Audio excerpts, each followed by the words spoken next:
He was singing in the shower one day when he realized it, his voice coming from two places at once. It wasn't an echo. No one else was in the bathroom with him. He stepped out of the shower, towel drying himself, and the voice followed him. It was then that he knew something was terribly wrong. It was about 11 a.m. on a Saturday when Thomas had the weirdest thing happen to him. He had just gotten done washing his hair and face when he turned the water off. That's when he heard his own voice in the shower stall next to him. He stopped and froze, listening intently. The voice started again, and this time he could make out the words, "I love her so much." Then the voice stopped as abruptly as it started. Thomas stood there for a moment, thinking he'd imagined the whole thing. But then he heard the voice again. This time, it was singing the chorus of one of his favorite songs.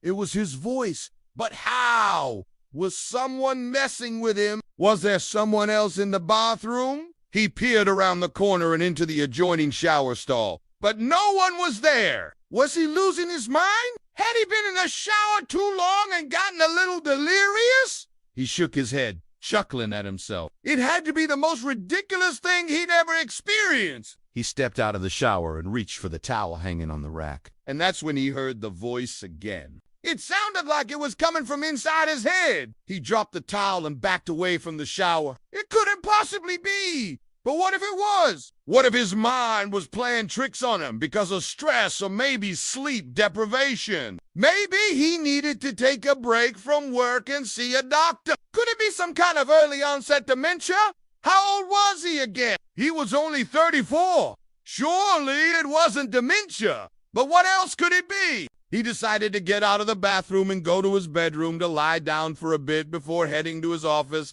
As he walked out of the bathroom, he could still hear the voice. It was following him. He stopped in his tracks and turned around. The voice was coming from everywhere and nowhere at the same time. He went back to the shower and looked in the adjoining stall again. There was no one there. He could hear the voice now clearly and distinctly. It was humming the tune he'd been whistling earlier in the week. What was going on? Why couldn't he see anyone? Where was the voice coming from? Was he having a stroke? Should he call 911? The thoughts raced through his head like a runaway train. Suddenly, another thought struck him. His wife, Anna, was in the hospital giving birth to their baby girl. Their son, Thomas Jr., or Tommy, as they called him, was staying with his grandmother for the week. So it was just him in the house. There was no one else who could have possibly been in the shower. He pulled out his cell phone and dialed Anna's number. She picked up on the second ring. "Hey, honey," she said. Her voice was weak but happy. "How's everything going?" he asked. "Oh, great. We're expecting the baby any minute now," she replied. "That's wonderful news," he said. "Can you talk?" "Yeah, everything's fine," she said. "Good. Well, listen, I have to go. I think they're getting ready to bring her in," she said. "Okay. Well, I'll see you later," he said. "Yeah, later," she said. And then she hung up. He stared at his phone as the realization dawned on him. Was she the voice? But how? If she was in the hospital, then why was her voice echoing in his back? He rushed to his car and drove to the hospital. He parked in the visitor parking lot and ran into the hospital. He found the nursery and stopped in the doorway. There were 3 bassinets in the room, but all of them were empty. One of the nurses noticed him standing in the doorway and asked, "Can I help you?" "Where's my baby?" he asked. The nurse checked the computer in front of her.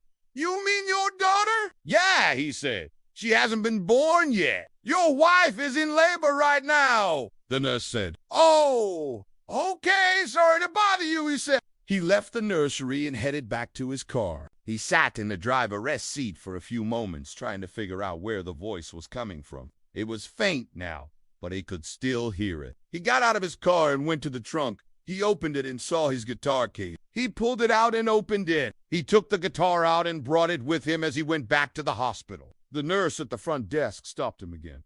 "Can I help you?" "Yes." "Ah, where's the chapel?" "Down the hall and to the right. 3rd door on the right," she said. "Thanks," he said. He walked down the hall and found the chapel. He pushed open the door and stepped inside. He didn't see anyone, but as he looked around, he noticed a guitar on a stand in the corner. He walked over to it and picked it up. He strummed a chord, and the sound echoed in the vast emptiness of the chapel. That's when he heard her voice again. I love you so much. It was coming from the guitar. Or was it? He closed his eyes and listened intently. It was his guitar. The sound of his voice was being amplified by the wooden frame and resonating through the body of the guitar. But how could his guitar be in the bathroom at home and here in the hospital chapel? He looked at the guitar in his hands and then at the empty chapel. He had an eerie feeling that he was not alone. Someone or something was with him, watching him. He slowly began to play the guitar. The sound of his own voice filled the chapel. I love you so much, he sang. And as he sang, he felt a sense of peace come over him. He was unsure if it was the music or the fact that he was finally alone in his thoughts. But as he played on, he felt the anxiety lift and the fear recede. He didn't know how long he'd been in the chapel, but eventually he stopped playing. He set the guitar down on the stand and walked out of the chapel. He drove home slowly, lost in thought. When he got home, he went straight to the bathroom to check the shower again. It was empty. He could still hear the voice faintly, but now it was his own voice. He was the one making the sound, but how could he have been in two places at once? He still didn't have an answer, but he no longer needed one. He could feel his voice coming from his heart, from his soul, and that was enough for him. He went to his bedroom and lay down on the bed. He closed his eyes and drifted off to sleep. He dreamed of his wife and children. He dreamed of love and happiness. And in his dream, he heard the voice again. I love you so much. And he just knew that everything would be all right. When he woke up the next morning, the sun was shining in through the window. He could hear birds chirping outside, and he could feel the love of his family surrounding him. He got out of bed and went to the bathroom to check the shower again. It was empty. He could still hear the voice faintly, but now it was his own voice. He was the one making a sound. But how? How could he have been in two places at once? He still didn't have an answer, but he no longer needed one. He could feel his voice coming from his heart, from his soul, and that was enough for him. He went to his bedroom and lay down on the bed. He closed his eyes and drifted off to sleep. He dreamed of his wife and children. He dreamed of love and happiness. And in his dream, he heard the voice again. I love you so much. And he just knew that everything would be all right. Now, after hearing this man's story, please tell us in the comments, what do you think happened to him? And if you want to hear more interesting stories, stay tuned.